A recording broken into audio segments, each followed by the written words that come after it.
Boa noite, meus irmãos. Boa noite a todos. Sejam todos mais uma vez bem-vindos à nossa Casa Fecov, a nossa reunião de segunda-feira, nossa reunião pública. E a gente dá as boas-vindas a todos vocês.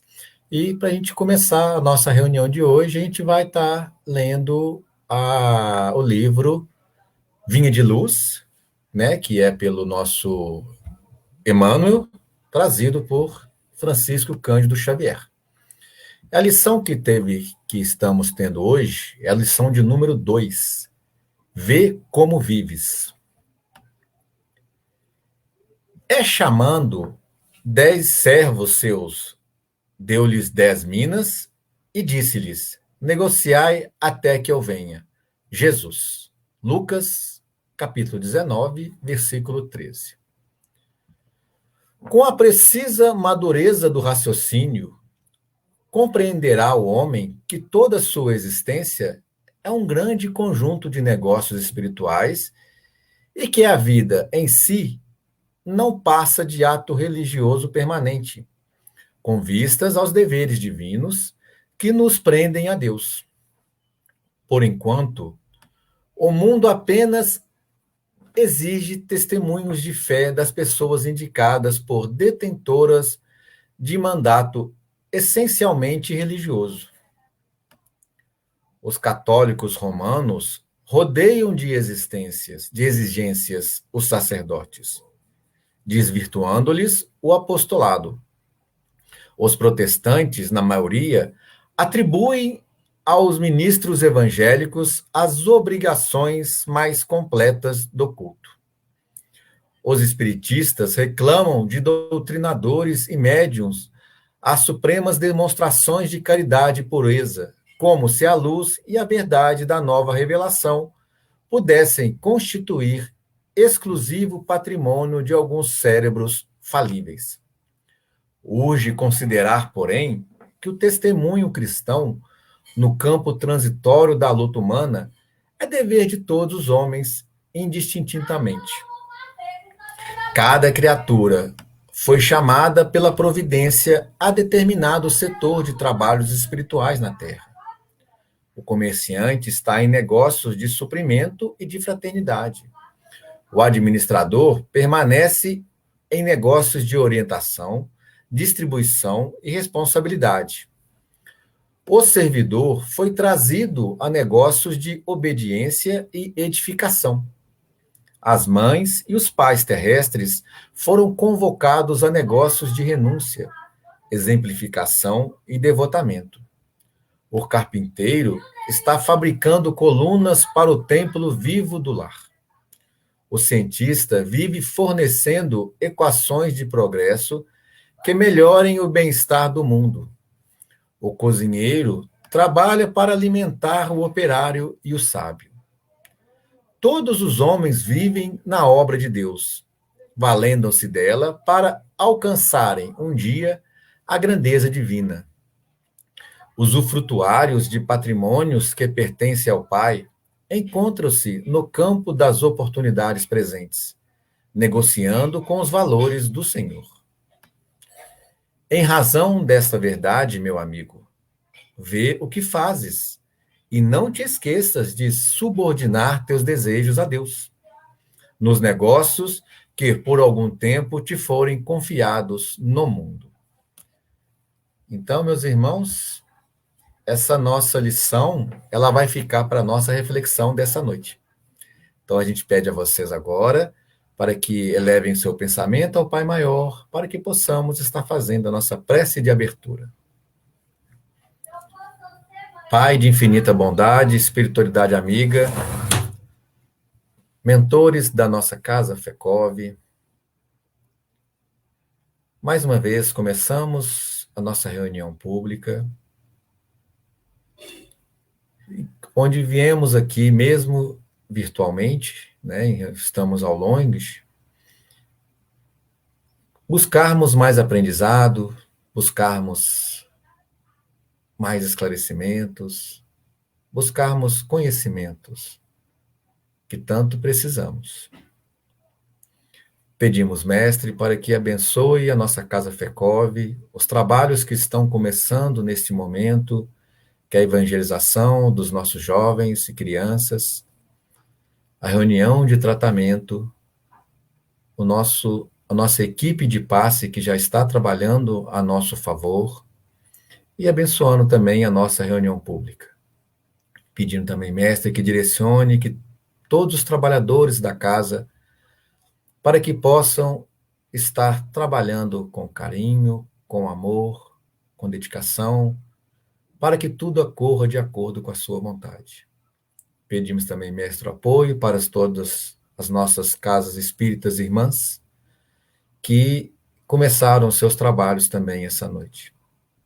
Pedimos pelo nosso expositor da noite, o nosso Pina, pedindo para que ele possa estar sendo intuído, direcionado, a nos passar todas as suas informações, o seu estudo, para que ao final dessa noite, dessa reunião, possamos ter aprendido mais um pouco. E pedimos para que a nossa reunião, mestre, possa transcorrer com a tranquilidade que sempre foi. Esteja sempre conosco, hoje, agora e sempre. Amém.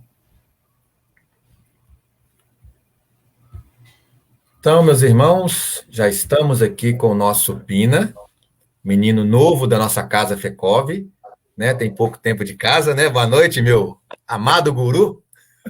Boa noite. Seja bem-vindo mais uma vez à nossa reunião. Companheiros que estão nos acompanhando, uma alegria muito grande estar aqui, Rodrigo.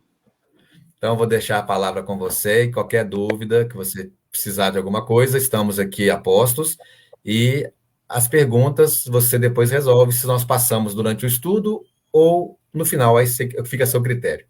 Bom ao final, viu, Rodrigo? Tá jóia, então. Então, bom estudo para você, estamos aqui. Muito obrigado.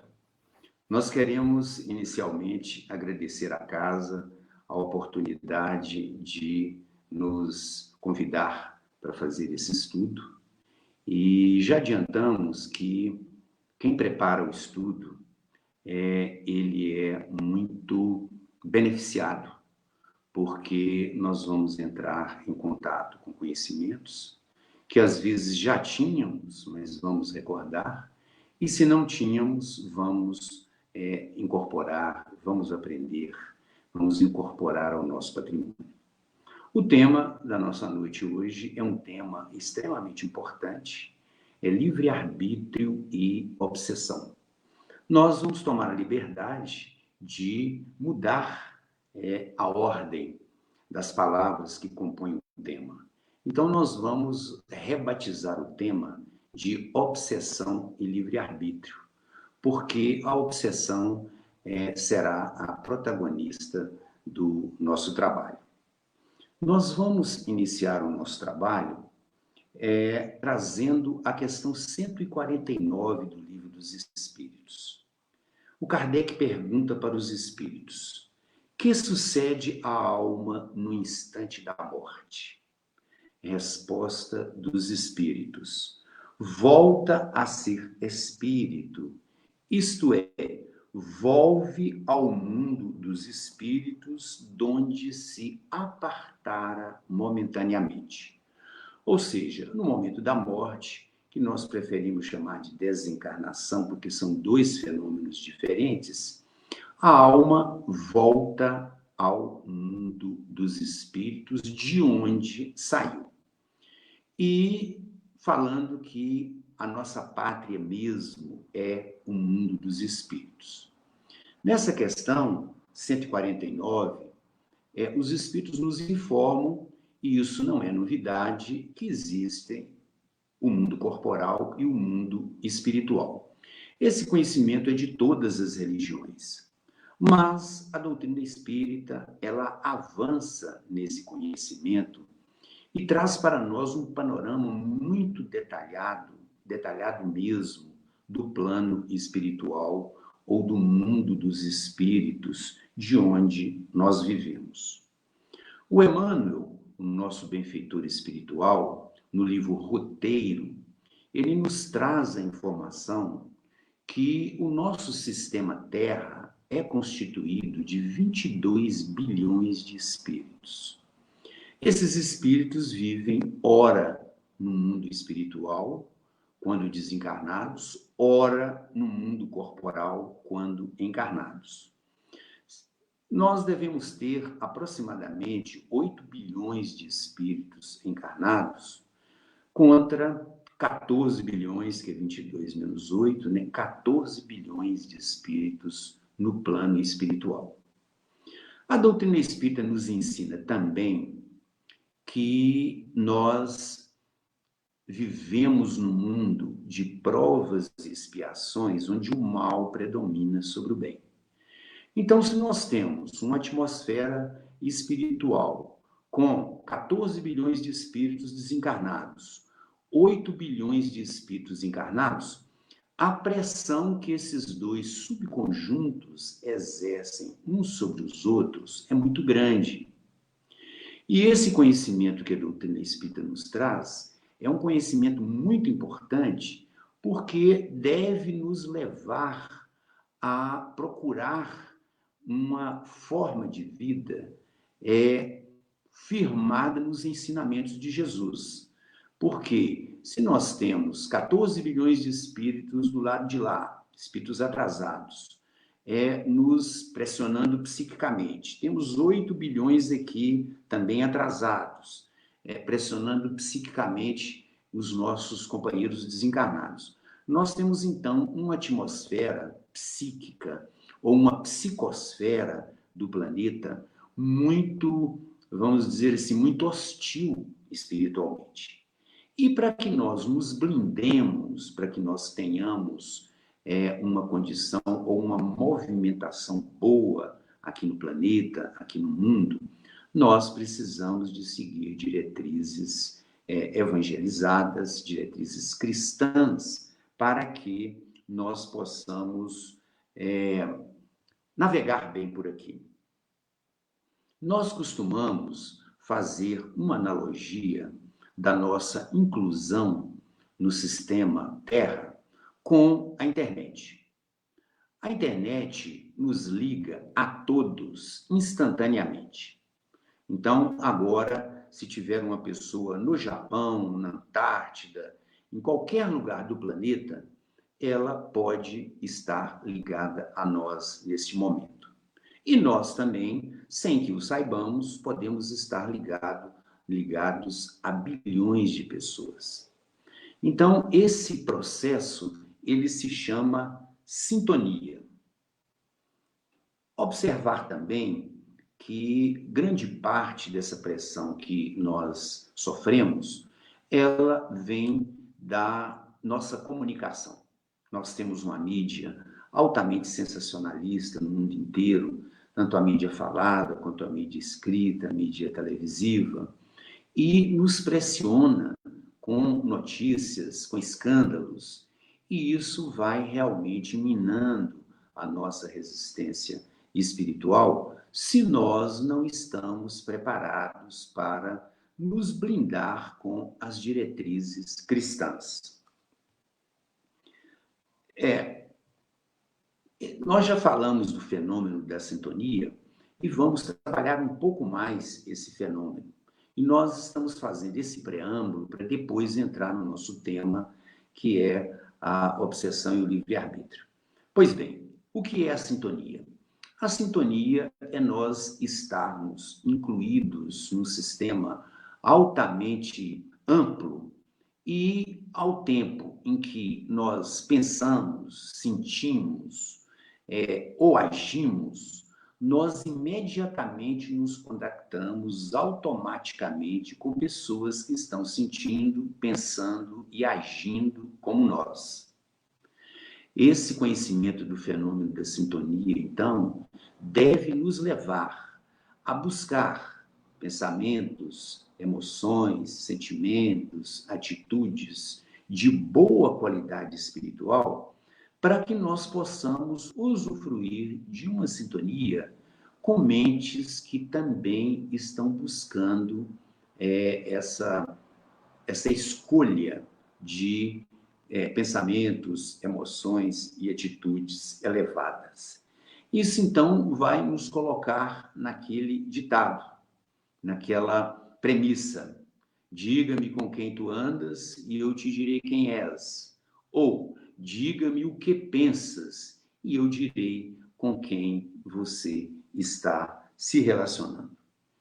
E Jesus nos traz uma fala muito interessante quando ele diz que aonde está o seu tesouro, aonde está o seu coração. Esse ensinamento de Jesus, ele é muito importante porque nós sabemos onde está o nosso tesouro, nós sabemos onde nós estamos colocando os nossos sentimentos e as nossas emoções. E se nós, num trabalho, tivermos interesse de modificar esse tesouro, nós vamos então verificar onde nós estamos colocando o nosso pensamento e a nossa emoção, que aí é que é o que nós estamos valorizando. E se, observando isso, porque buscamos uma postura evangelizada, uma postura cristã, nós percebermos que nós não estamos colocando o nosso coração, o nosso tesouro, em lugares ou em pessoas que não estão nos trazendo equilíbrio, tranquilidade, nós temos a condição de mudar o nosso foco para que nós sintonizemos outras mentes, outras pessoas, no sentido de nós melhorarmos o nosso aprendizado, melhorarmos a nossa presença, melhorarmos a nossa vida, enfim. E nós espíritas temos uma condição muito boa, porque somos uns religiosos que temos conhecimentos muito avançados nessa área da mente, nessa área do mundo espiritual, nessa área do autoconhecimento. Às vezes, ou muitas vezes, nós não utilizamos esse potencial a nosso favor, mas nós temos um potencial muito grande a nosso favor. Então, nós vamos trabalhar agora, nesse momento, com nós espíritas com duas vantagens. A primeira vantagem é o conhecimento que nós estamos tendo desses mecanismos de interação das pessoas, interação dos dois mundos, para que nós usemos esse conhecimento a nosso favor e nos blindemos através de uma postura evangelizada, buscando sempre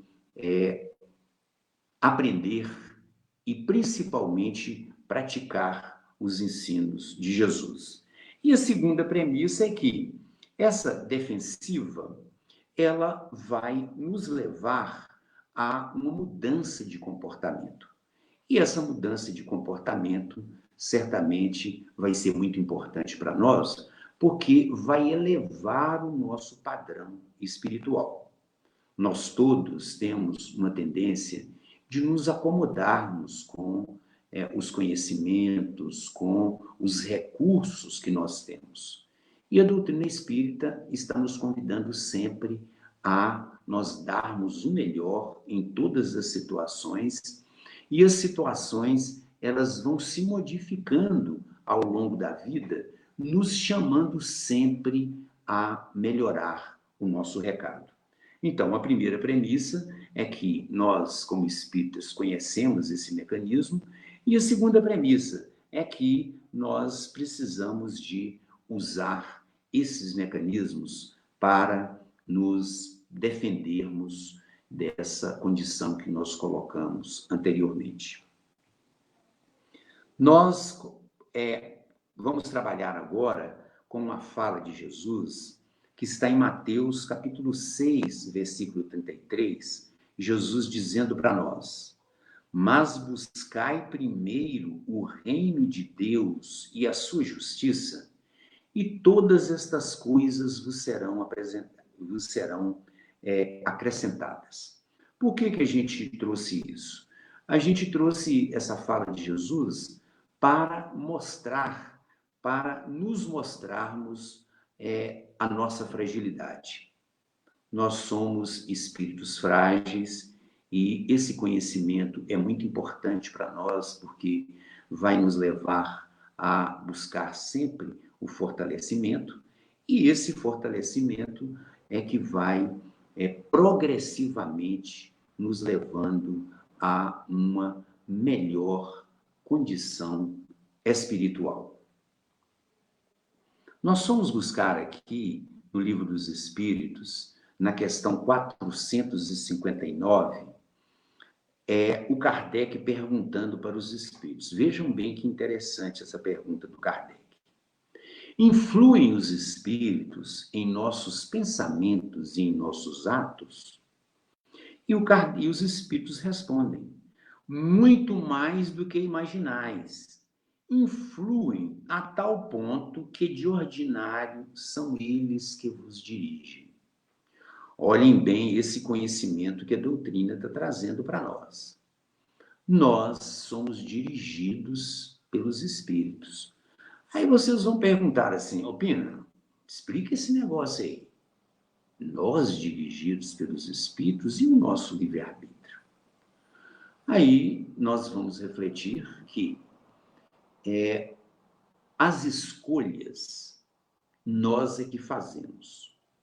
Então, se eu quero caminhar no bem, eu fiz a escolha, mas no momento que eu fiz a escolha para caminhar no bem, eu tenho uma equipe espiritual muito grande que vai, vamos colocar de uma maneira simbólica, me empurrar para o caminho do bem, me dirigir ou me direcionar para o caminho do bem.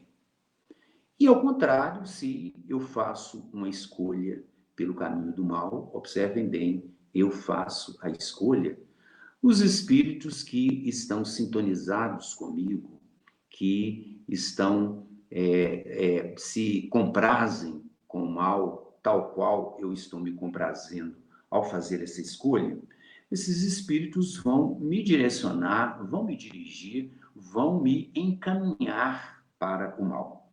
Na verdade, eu faço a escolha e os espíritos direcionam essa escolha. Esse conhecimento é muito importante para nós, porque nós somos os senhores das escolhas, mas os espíritos são os nossos assessores, são os nossos coadjuvantes, eles vão fortalecer as nossas escolhas. Então vejam que nós anteriormente refletimos que nós estamos imersos num sistema de 22 bilhões de espíritos, 14 do lado de lá, 8 do lado de cá, esses espíritos todos interagindo, e nós vamos ser influenciados tanto pelo pessoal do lado de lá, quanto pelo pessoal do lado de cá. Essa informação, então, é muito importante para nós nos reposicionarmos, ou para nós nos posicionarmos sempre na direção das boas escolhas, como nos trouxe o nosso Paulo, que nós vamos falar mais adiante. O Kardec, então, aprofundando mais essa questão do direcionamento dos espíritos, ele nos traz, na questão 460, a seguinte pergunta: de par com os pensamentos que nos são próprios, outros haverá que nos sejam sugeridos? Olha que interessante. Nós já colocamos aí, né, que estamos sempre interagindo com os espíritos, encarnados e desencarnados. E aí o Kardec pergunta se, como que é isso? Os pensamentos, nós temos pensamentos próprios e também temos pensamentos de terceiros em nossa mente? Então, os espíritos respondem: vossa alma é um espírito que pensa. Não ignorais que, frequentemente, muitos pensamentos vos acodem a um tempo sobre o mesmo assunto, e não raro contrários uns aos outros. Pois bem, no conjunto deles estão sempre de mistura os vossos com os nossos. Daí a incerteza em que vos vedes, é que tendes em vós duas ideias a se combaterem. Então, nós temos em nós duas ideias que se interagem, ora se interagindo de uma maneira, né, concorde, ora se interagindo de uma maneira adversária. E é muito importante esse conhecimento, porque nós é que vamos, então, nos perscrutar, nós vamos nos analisar para ver que tipo de pensamentos bons são os nossos, ou equivocados são também os nossos, e os pensamentos externos. E na questão 461, o Kardec, aprofundando esse conhecimento, ele pergunta: como havemos de distinguir os pensamentos que nos são próprios do que nos são sugeridos? E aí os espíritos respondem: quando um pensamento vos é sugerido, tendes a impressão de que alguém vos fala. Geralmente, os pensamentos próprios são os que acodem em primeiro lugar. Afinal, não vos é de grande interesse estabelecer essa distinção. Muitas vezes é útil que não saibas fazê-la. Não a fazendo, obra o homem com mais liberdade. Se decide pelo bem, é voluntariamente que o pratica. Se toma o mau caminho, maior será a sua responsabilidade. Então, essa questão de pesquisar em nós próprios os pensamentos que nos são próprios e os pensamentos alheios a nós, ela está muito bem colocada quando ele diz que os pensamentos próprios nos acodem em primeiro lugar.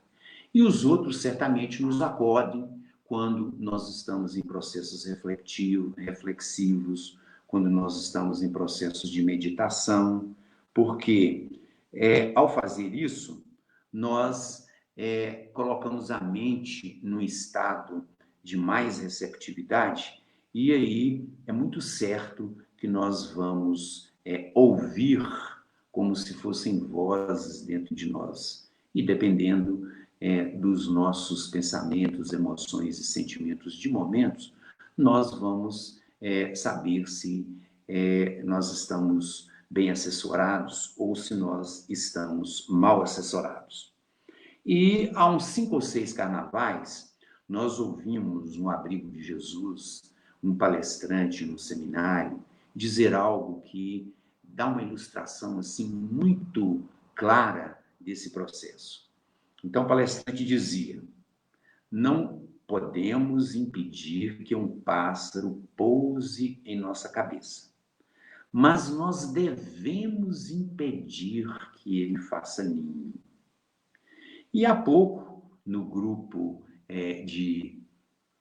um dos grupos aqui da fraternidade, um companheiro nosso colocou, tirando substituindo um pássaro pousar na nossa cabeça, né? Nós não podemos impedir. Ele dizia o seguinte, que nós, ao recebermos uma visita de um mau pensamento, nós não devemos oferecer cadeira para ele entrar na nossa sala. E aí outros colocaram, né, de uma maneira muito jocosa, que também não vamos oferecer lanche, etc. Ou seja, nós pensamos aproximadamente 90 mil pensamentos por dia. Então, esse conhecimento dessa mecânica da sintonia, do pensamento próprio, ela é muito importante, porque na medida em que nós temos esse conhecimento, nós podemos triar esses pensamentos e fazê-los trabalhar a nosso favor, nos dando equilíbrio, nos dando tranquilidade e nos dando paz. Nós fomos buscar aqui, em Mateus capítulo 18, versículo 18, Jesus dizendo: em verdade vos digo, tudo que ligardes na terra será ligado no céu, E tudo que desligares na terra será desligado no céu.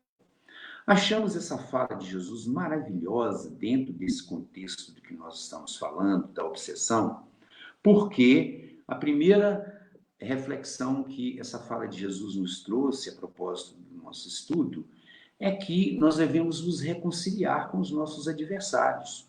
Por quê? Eu me ligo a um adversário ou eu faço um adversário aqui na Terra. Esse adversário desencarna primeiro do que eu, e ele vai estar do outro lado, pode ser que num processo obsessivo de perseguição muito sério contra nós. Então, é preciso que nós nos reconciliemos com os nossos adversários enquanto estivermos a caminho ou enquanto estivermos encarnados, porque para evitar que esse adversário ele nos persiga do mundo espiritual, ele nos faça mal de lá. E outra coisa é o abandono dos vícios, porque uma das grandes possibilidades de espíritos se ligarem a nós num processo obsessivo é através dos vícios que nós temos. Porque quando nós satisfazemos os nossos vícios, nós temos companheiros espirituais que satisfazem o vício deles conosco. No livro Entre a Terra e o Céu, há um exemplo muito clássico de um homem que chega em casa e ele se assenta numa cadeira para ler um jornal e, de repente, os mentores espirituais entram na casa e encontram dois espíritos que não percebem os mentores espirituais e os mentores espirituais passam por eles, vão lá para a sala e, de repente, um deles se desloca lá da entrada da casa, no interior da casa, e se aproxima da pessoa que está lendo o jornal e diz assim: quero beber, quero beber. E começa a repetir com uma intensidade cada vez maior. Então, o personagem se levanta, estava muito interessado na leitura, ele encosta o jornal, levanta, vai à mesa e pega uma garrafa de bebida, me parece que de uísque, e toma. E volta para ler o jornal. De repente, o outro espírito fala assim: eu também quero. Se aproxima dele, que havia se assentado para pegar o jornal, e começa a sugerir também da mesma forma que o primeiro.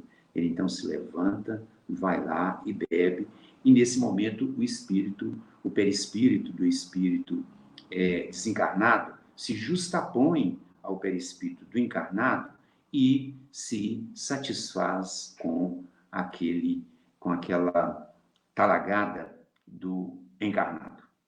E se esse processo é um processo contínuo, os espíritos vão acabar, embora, no caso, eram adversários, embora não sejam adversários, eles vão acabar gostando, acompanhando aquela pessoa e partindo para processos obsessivos mais complexos, mais aprofundados. Nós trouxemos aqui uma reflexão breve sobre um texto do Humberto de Campos, na verdade é Irmão X, no livro Cartas e Crônicas, que ele fala que ele recebeu um pedido de um encarnado, pedindo a ele que ele se manifestasse sobre o que ele deveria fazer, o missivista, né, para treinar para a morte. Aí o irmão X, Humberto de Campos, né, depois de fazer aquelas considerações muito bonitas ao estilo dele, né, falando que ele não era preparado para aquilo, porque tinha que se procurar os teólogos que estão lá na espiritualidade e que foram teólogos aqui na Terra, ele então fala que ele ia atender, dentro das possibilidades, ao pedido do missivista. Então ele começa dizendo o seguinte: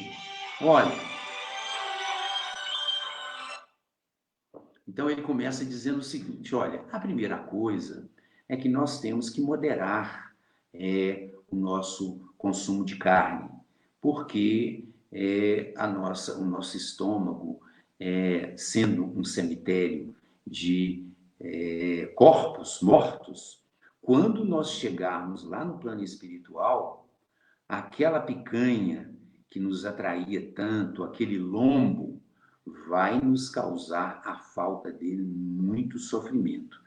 E aí fala das drogas, fala do álcool especificamente, fala do fumo, fala do sexo, fala dos vícios morais.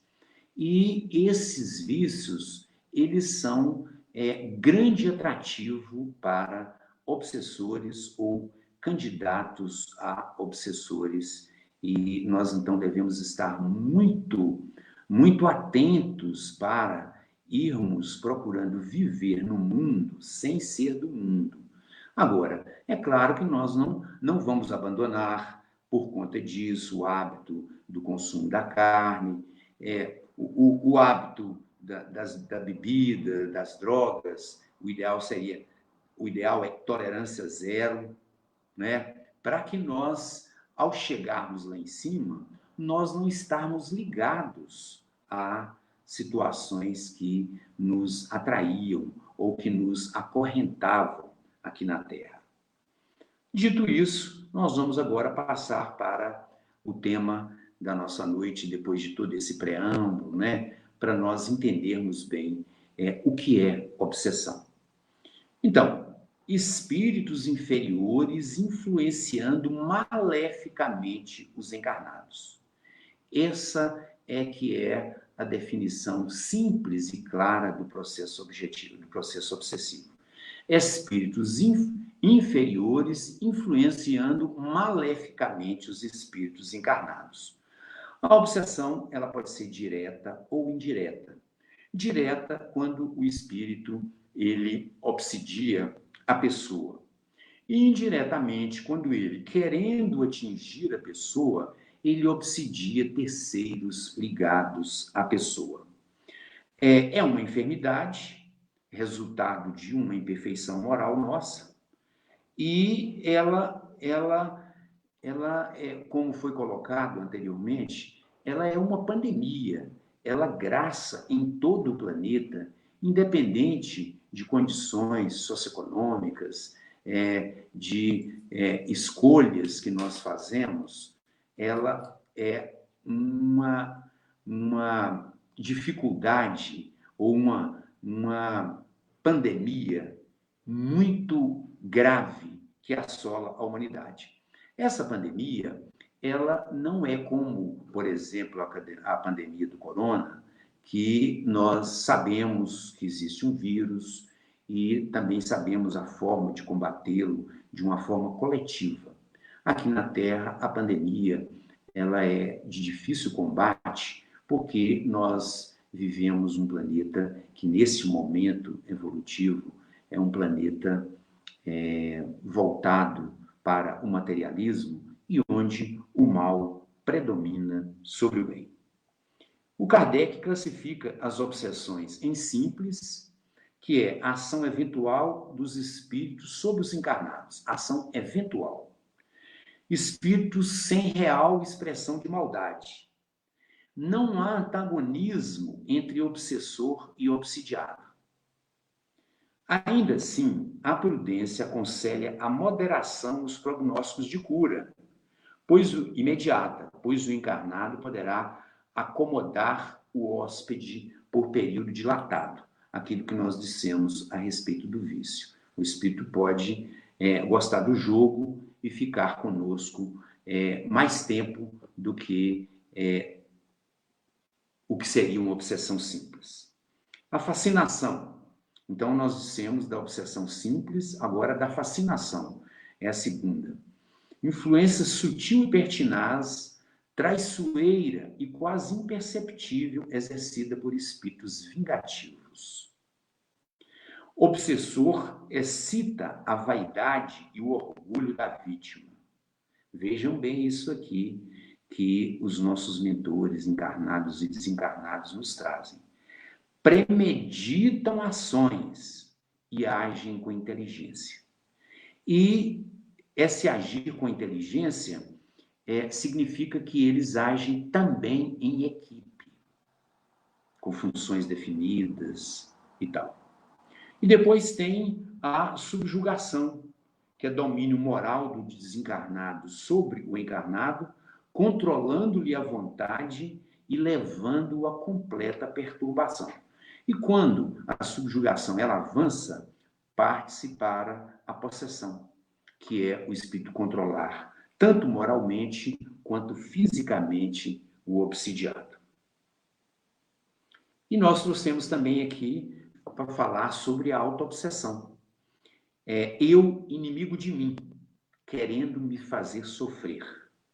Nós sabemos que nós não somos amigos nossos, não. A maioria de nós carrega adversários muito ferozes e hostis dentro de nós, que são a culpa, sentimentos de perdas mal elaboradas, baixa autoestima, narcisismo, mágoas.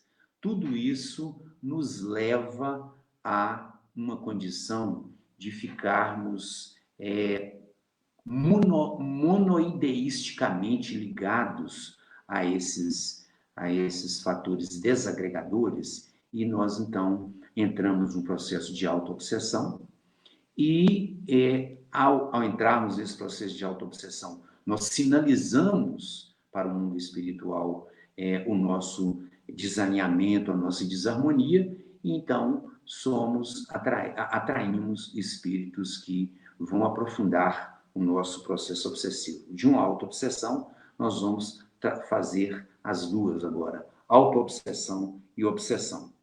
O Emmanuel nos adverte que muitas vezes as doenças e obsessões são testes que nos põem à prova a capacidade de resistência moral, ensinando-nos a valorizar a saúde do corpo e o equilíbrio da alma. Os tipos de obsessão. De desencarnado para o encarnado, que é esse que nós acabamos de falar, o desencarnado atuando maleficamente e prolongadamente sobre o encarnado. De encarnado para desencarnado, eu perco um parente que eu tinha um afeto muito grande por ele, e eu não o esqueço. Eu fico ligado nesse irmão que se foi, e eu obsidio ele. E ele, lá do plano espiritual, eu causo todos os problemas que a obsessão do lado de cá, esse companheiro vai sofrer. E de encarnado para desencarnado, encarnados para encarnados, aliás, são os processos passionais, por exemplo, de ódio, de vingança, enquanto estão aqui, e de desencarnado para desencarnado. Nós colocamos no início da nossa fala que quando nós temos um adversário, um inimigo, e ele passa por lá de lá, e depois nós passamos, a inimizade continua e as situações ficam tão complexas quanto elas eram aqui enquanto encarnados. Agora nós vamos falar um pouco como funciona a obsessão. As causas: vingança, desejo de praticar o mal, covardia, prevenções religiosas e paixões. Vamos falar um pouco sobre cada um. Vingança. Eu tomei a fazenda e a esposa de um fazendeiro que era meu vizinho, e ele desencarnou de desgosto, mas nutrindo um ódio profundo contra mim. Ele, então, vai aguardar, nesta vida ou em vidas seguintes, a oportunidade de se vingar de mim. Então, ele não é um demônio, ele é uma pessoa, um espírito que sofreu um grave prejuízo em seus recursos e clama por vingança. Desejo de praticar o mal, tal qual nós temos aqui na Terra pessoas que assaltam outras, que assassinam outras, que roubam outras, nós temos também assaltantes e predadores lá no mundo espiritual em grande quantidade, como nós já dissemos, que ficam à espreita para praticar o mal com aqueles nós que estamos desavisados da questão de cuidar primeiro do reino de Deus e de sua justiça, que as outras coisas nos serão acrescentadas. Então, quando nós não fazemos isso, nós nos tornamos presa relativamente fácil dessas pessoas que têm desses espíritos que desejam praticar o mal. E a covardia, espíritos que se aproveitam da fragilidade de outras pessoas para iniciar processos obsessivos. Prevenções religiosas. Há pouco nós vimos uma fala do Divaldo, uma palestra dele, ele dizendo que ele estava fazendo um seminário, palestras num seminário lá no Paraná, parece que é Ponta Grossa, a cidade, e uma legião de espíritos queria impedir de qualquer forma de fazer a palestra. E se ele não tivesse o suporte espiritual muito grande, ele realmente foi tomado por um sentimento de querer ir embora, assim, premente, mas finalmente a questão foi resolvida e ele fez o trabalho que ele tinha que fazer. Então, prevenção religiosa. Esses espíritos não queriam que ele fizesse essa palestra. E as paixões, né? As paixões que vão nos levar não só a ser objeto de obsessão, como também obsidiar. E ódio, inveja, esses sentimentos todos, eles são causas de obsessão. E uma coisa muito interessante que o Peralva, que é um escritor desencarnado, foi da União Espírita Mineira, e tem um livro chamado Nos Domínios da Mediunidade, Estudando a Mediunidade, ele diz o seguinte, que nós, de uma maneira geral, quando vemos um companheiro num processo obsessivo, obsidiado, nós nos tomamos de uma simpatia, de uma compaixão muito grande por esse companheiro. Mas que nós também deveríamos nos tomar por um processo de compaixão grande por aquele companheiro que está obsidiando, o obsessor. Porque o obsessor, nesses casos de obsessão grave, foi uma pessoa que foi saqueada por esse que hoje está passando pelo processo obsessivo na condição de vítima. As consequências da obsessão. Desordens mentais que podem levar à loucura e à desencarnação, especialmente suicídio, isolamento familiar e social, separações, assassinatos e muitas outras tragédias que são consequências dos processos obsessivos. E nós colocamos aqui um item para falar um pouco sobre o obsessor. Nós já falamos, agora vamos falar um pouquinho mais. Quem é o obsessor? É o irmão que ontem, sendo vítima do encarnado de hoje, que ele roubou afetos, outros recursos e até a própria vida, não conseguiu superar o desejo de vingança. Então, esse obsessor, na verdade, ele é um atormentado, tal qual aquela pessoa que ele está obsidiando. E nos centros espíritas, nós vamos falar mais adiante, esses obsessores são acolhidos com muito amor, com muito carinho, com muito respeito pela história deles, e nós vamos falar um pouquinho mais adiante. Quem é? Então, esse obsessor, ele é acolhido nas reuniões de desobsessão em milhares e milhares de centros espíritas espalhados pelo Brasil e pelo mundo. Nós vamos agora trabalhar um pouco a questão do obsidiado. Quem é o obsidiado? É o irmão que procura socorro na medicina terrena e nos centros espíritas. Perseguido de hoje, perseguidor de ontem. E esse obsidiado, nós colocamos aqui nos centros espíritas, mas ele também procura socorro em outras religiões. Só que em outras religiões, O obsessor, ele é tratado como demônio. Tem as cerimônias do exorcismo, né? Os rituais, aliás, melhor dizendo, do exorcismo, que eles não funcionam muito bem, porque o espírito, diante daquele sacerdote, daquele pastor, que tem ascendência moral sobre ele, ele se retira. Mas tão logo o obsidiado sai ali daquela influência ou daquela circunstância, os espíritos voltam a assediá-lo e, normalmente, eles não conseguem um processo de cura. No centro espírita, os obsessores, eles são persuadidos a abandonar os seus projetos de vingança, de ódio, mostrando a eles que aquela pessoa que está sendo obsidiada é um irmão, e tem toda uma técnica e posturas evangelizadas para persuadir o obsessor de abandonar o seu projeto de vingança. E vamos falar um pouco agora, importantemente, sobre a terapêutica da obsessão. E aqui nós vamos entrar com a questão do livre-arbítrio. Nós fomos buscar em Paulo, 1 Coríntios, capítulo 6, versículo 12, o Paulo nos dizendo: todas as coisas me são lícitas, mas nem todas me convêm. Todas as coisas me são lícitas, mas nem todas edificam.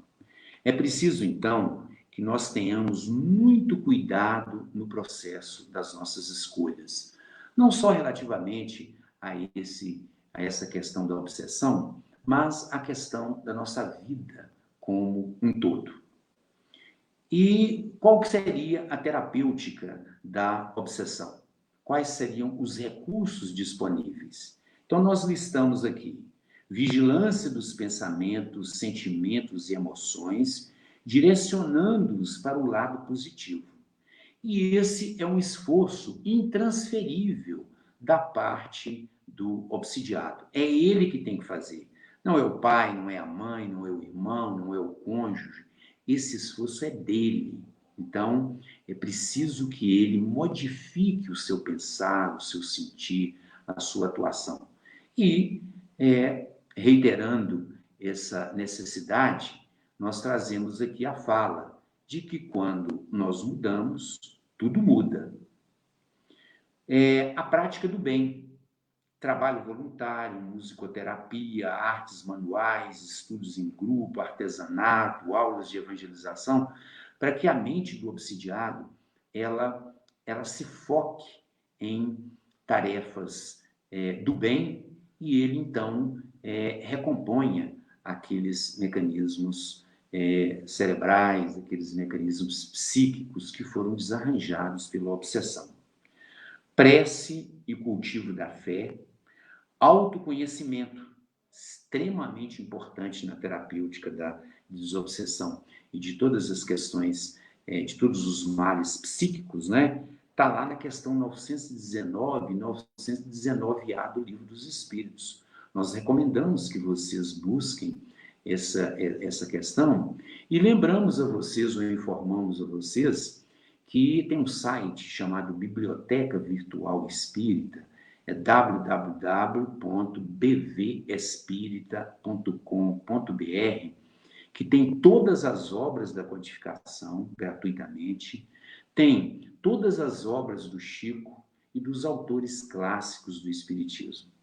Então, tem vídeos, tem filmes, tudo gratuito. Então, eu sugiro a vocês para darem uma olhada com muito carinho na questão 919 e 919A, quando Santo Agostinho nos detalha minuciosamente a questão do autoconhecimento. E o Evangelho no Lar.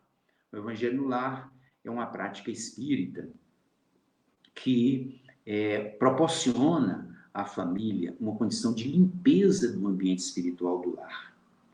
Essa prática ela é uma prática muito singela. A nossa casa e quase todas as casas espíritas, para não dizer todas, eles recomendam e têm equipes que ensinam as pessoas a fazerem o culto do Evangelho no Lar. Rodrigo, eu estou alongando um pouquinho, até sem prévio acordo, porque nós começamos, na verdade, a palestra às 21h06 por conta de problemas técnicos. Posso continuar? Vai tranquilo, vai lá. Beleza, muito Pelo obrigado. tempo da gravação aqui, você tem teria uns 4 minutos ainda, 5 Ah, minutos. muito bem, Mas muito bem. mas você estende aí um pouquinho, se precisar. Beleza, muito obrigado. Vai ser generoso assim, só na fraternidade. Muito bem. E depois, então, esses 5 recursos, Evangelho no Lar, autoconhecimento 2, prática do bem 3, vigilância dos pensamentos 4, prece e cultivo da fé 5. Esses 5 recursos, eles são disponibilizados ou eles são operados pela própria pessoa e pela família. E os passes, a água fluídica e as reuniões públicas, elas são disponibilizadas no centro espírita. Nós temos as reuniões públicas e as reuniões de desobsessão, que elas são reuniões fechadas. O obsidiado, ele não tem acesso nos centros de boa formação doutrinária, o obsidiado não tem acesso a essa reunião. Ele é beneficiado à distância. Então, nessas reuniões de desobsessão, são equipes espirituais treinadas que vão oferecer ao obsessor voz para que ele faça uma catarse daquele sentimento de ódio, de vingança, de malquerença que ele tem, e ele é persuadido a abandonar aquele projeto de perseguição e, inclusive, há recursos que aquele espírito que é perseguidor, às vezes, os espíritos que coordenam a reunião, eles chamam episódios do passado desse espírito, em que ele também praticou atos hediondos e negativos, para mostrar para ele que ele também já praticou aquilo, e que ele deve abrir mão daquele processo por conta da família, senão ele vai ficar para trás no processo evolutivo, e por aí vai. E é uma prática muito conhecida e usada nos centros espíritas e com resultados bastante satisfatórios se o obsidiado ele aceita o tratamento espiritual. E uma coisa muito importante no tratamento das obsessões é o apoio da família. A família precisa estar com o obsidiado para que ele faça o tratamento, porque, de outra forma, é muito difícil para ele sair daquela cadeia muito forte em que os obsessores o aprisionam. Depois, nós temos, isso aí foi a terapêutica de nível pessoal e familiar, e também no centro espírita, e depois temos a terapêutica espiritual, que é o despertamento dos nossos cuidados e atenção para com os habitantes do mundo espiritual. É muito importante, o Espiritismo nos ensina que existem esses dois mundos e tal, que nós temos que estar muito atentos, porque, como o apóstolo Paulo nos fala, nós temos uma nuvem de testemunhas espirituais a todo momento, nos testemunhando os nossos atos e nos vigiando. Nós já colocamos, vamos reafirmar as nossas melhores vibrações, tanto para o obsessor quanto para o obsidiado, e pensar, né, que nós, ontem também, em encarnações pregressas, nós certamente andamos pelo caminho tanto do obsidiado quanto do obsessor. E podemos andar se nós não buscarmos o reino de Deus e a sua justiça. E uma outra prevenção muito grande da obsessão, da terapêutica da obsessão, é o estudo e prática da doutrina espírita, que é o evangelho redivivo, é o consolador prometido por Jesus. E, a par disso, tem o tratamento convencional, né, que seria os psicólogos, os médicos, psiquiatras, psicanalistas, para, num trabalho de conjunto, dar ao obsidiado uma condição de se libertar do processo obsessivo e dar ao obsessor, aí já no campo do espiritismo, né, das reuniões de desobsessão, dar ao espírito voz, ao espírito obsessor voz, e oportunidade de ouvir novos conceitos, novas visões a respeito da vida. E a frequência das reuniões públicas nos tratamentos dos obsessivos, ela é muito importante, porque a doutrina espírita vai proporcionar ao obsidiado, como já colocamos e vamos reafirmar, novas visões sobre a vida, porque as religiões, na verdade, são modelos explicativos da vida. E o Espiritismo, ele nos oferece um modelo explicativo da vida, tanto da vida encarnada quanto da vida desencarnada, de uma extraordinária lucidez, de uma extraordinária lógica e de um extraordinário consolo. Nós, Rodrigo, finalizamos o nosso trabalho e devolvemos a palavra para você, para ver se tem alguma questão aí. E agradecemos muito a atenção que nos foi dispensada e, como o propósito de toda palestra espírita, esperamos que tenhamos levado conhecimento, consolo, estímulo para todas as pessoas que nos proporcionaram atenção nessa palestra. Então, voltamos, né? Tem um comentário aqui da nossa Gabriela Batella, que é menina de Vila Velha atualmente, né? Sim, E nós estamos... Nossas palestras estão interestaduais, estão internacionais, que o palestrante da semana passada estava no Canadá, então nós estamos ficando fino. E o Leandro estava no Canadá semana passada.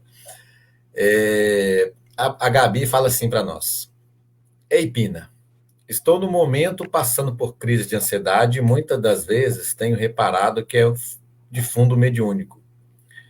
Exemplo foi hoje, acordei com uma amiga pedindo prece e ao longo do dia entrei numa crise e só sabia chorar e muito angustiado. Depois de conversar com minha mãe, fui acalmando e me veio o pensamento que a minha amiga estava me chamando mentalmente. Enviei mensagens logo em seguida e ela relatou que estava em choro compulsivo e com medo, ansiosa pela cirurgia. Talvez essa sintonia das duas tenha causado isso, né? É o que foi colocado, né, no começo da nossa reunião, o processo da sintonia. Porque quando nós somos ligados afetivamente a uma pessoa, nós trocamos energia com essas pessoas. E alguns de nós, já com uma percepção, com uma sensibilidade mais desenvolvida, consegue captar tanto de uma maneira positiva quanto de uma maneira negativa esses estados emocionais. Então, Gabriela, ela, na verdade, estava, digamos assim, fazendo um pedido de socorro, né?